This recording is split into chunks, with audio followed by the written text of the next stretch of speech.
In this video, we are going to discuss what material is best for an oil burner. Let's get into the video.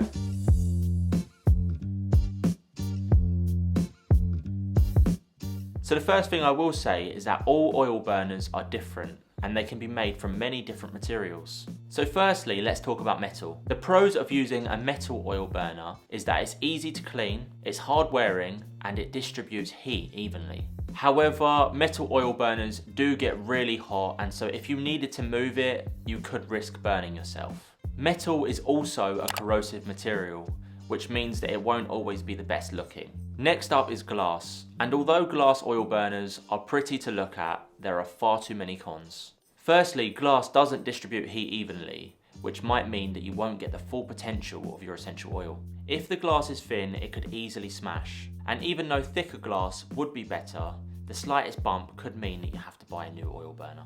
Now coming up next, I'm going to be talking about ceramic as a material for the oil burner, and I'm also going to discuss the pros and cons. So stay tuned for that, but first make sure to like this video and comment down below what questions you have about oil burners, and maybe we will answer this in the next video.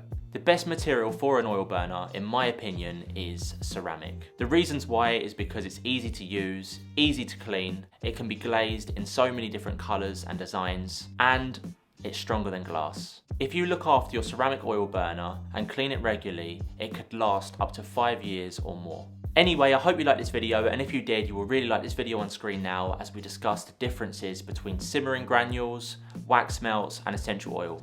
See you there.